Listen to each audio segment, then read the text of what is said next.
Hey guys, welcome back to more AFK Arena. In today's video, we're talking more about the Ghoulish gallery, and this time we're talking a little bit of strategy. Now, keep in mind, it is still super early days, so this is just opinion stuff. This is not like be-all, end-all, but take it with a grain of salt. Use your own thought process and put your own thought into it. But we've got a post here from Cero that's a really nice post to go ahead and look at, and basically he reiterates my thoughts around this thing. Massive shout out to Cero as always, just a fantastic dude in the community as always. But I'm not going to go through, like, this is his data collection on how he prioritized which heroes he put in this list, but essentially what I want to do is look at this list itself, and basically what he's sort of collated here is, in his opinion, once again, you pick your account, everyone's account is going to be different depending on how long you've been playing and how many heroes you have, but he just went for his top 20 heroes that he wants to get equipped with the +0 ones first. Now when I say +0, if we bounce back over here and we take a look at this and we go into the display and we take a look at these things, you can see +0 is the base. It's pretty difficult to get a 2-star, but it's incredibly difficult to get a 3-star, and I'll do videos talking about 2 stars and 3 stars to focus on later. But in these first couple weeks, as we start progressing through, this is what this little guide is supposed to show you guys on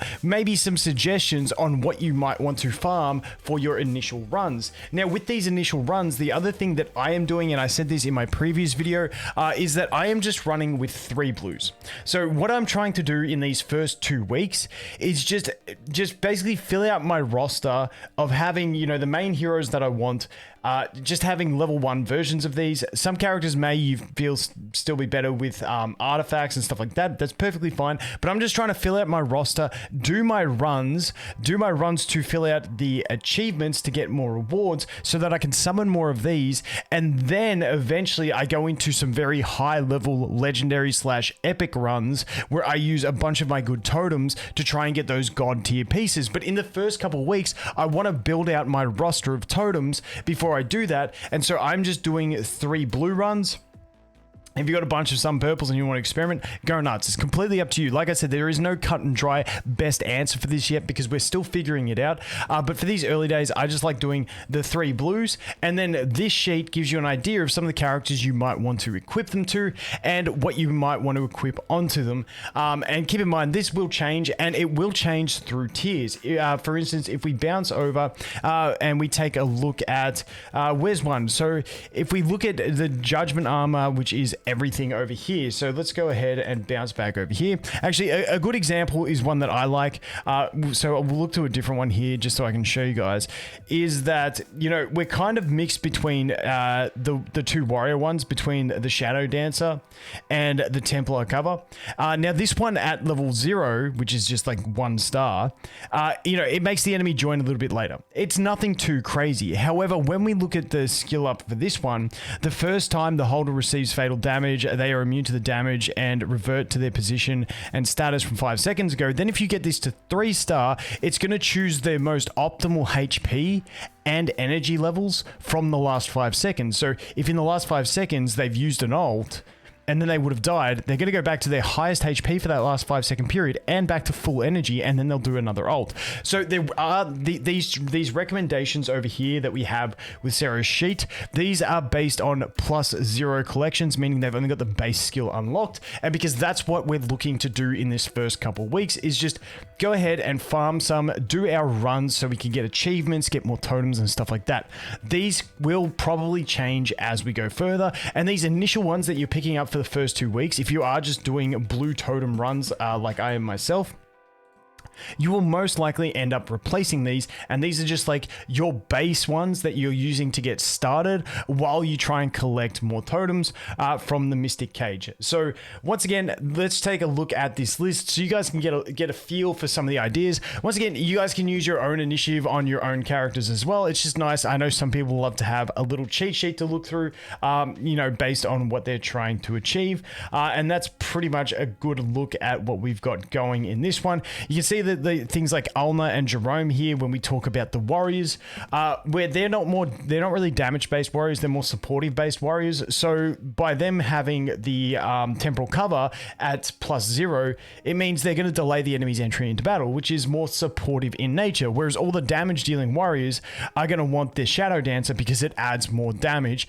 at its base level. Then you get different utilities at higher levels, so just keep in mind, once again, it will shift around. But that is a good look. Also, the other thing in these ones by Cero is that when we look at Baden and Leica, he refers to Baden and Leica as the awakened versions, and then if we look to old versions, you can see here in his sheet with Brutus, with Leica, they've got the dash old. So the base version of Leica is Leica old, and the awakened version of Leica is Leica on this sheet. Same with Baden, so on and so forth. So you guys can get a gist. But there you go. That's just, and when we look at the order and the class rank, this is basically the how Cero calculated that these were the top units. I'm not going to go deep into that calculation for it, because I think that's just a bit more in depth than what we need to cover here, because I know a lot of people looking at it at the moment are just like, dude, I don't even know what I'm supposed to get from this thing. So there is a rough outline of things that you can use as a cheat sheet. It's not going to be 100% correct. There will be things that we find out in the future,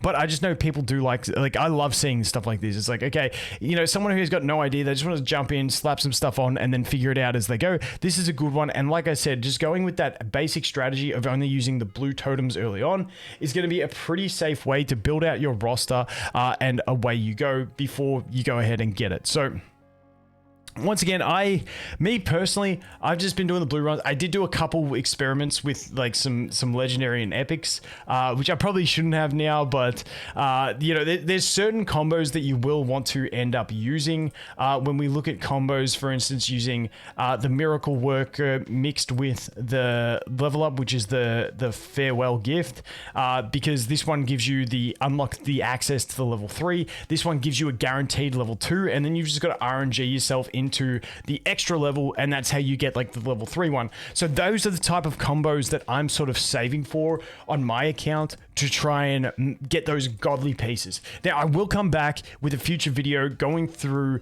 what units I think, and not so much what units, because you can equip these things different units. Yes, you do have to pay 100 gem diamonds, which is just stupid in my opinion, but it is what it is. But because we have this system of, you know, there is going to be better ones to do, I will do another video talking about which ones I think at their level 3, dude, I always forget where to go, but which ones at their level 3 have the highest value. I'm hoping they patch this soon and just put the level 3 in here so that we can read it, because it's really annoying the fact that you can't actually just read the level 3s for all these things. But that's going to be sort of my play, is going to be try and combine, and this is just me spitballing here because it may change, this is just top of my head at the moment, is trying to combine this one with something else, and then on my other ones I'll try and combine specific ones of these other ones to try and cater something towards it. But this plus this is going to be my targeting for trying to get those level 3 upgrades. If there's some where level 2 upgrades enough, maybe I settle for something like this with it and see if that's enough to get me to my level 2. There will be other things to do and other ways to play around with it, but in general I'm saving up to do some like god runs, and holy shit, if I get bad RNG on those runs and I get just absolute trash and I like fail it and I don't clear the 10th floor, I'm going to rage incredibly hard. But anyway, that is my thoughts. Massive shout out to Cero for his work there. As always, guys, thanks for watching. Hope you have an awesome day, and I look forward to seeing you in the next one. Cheers.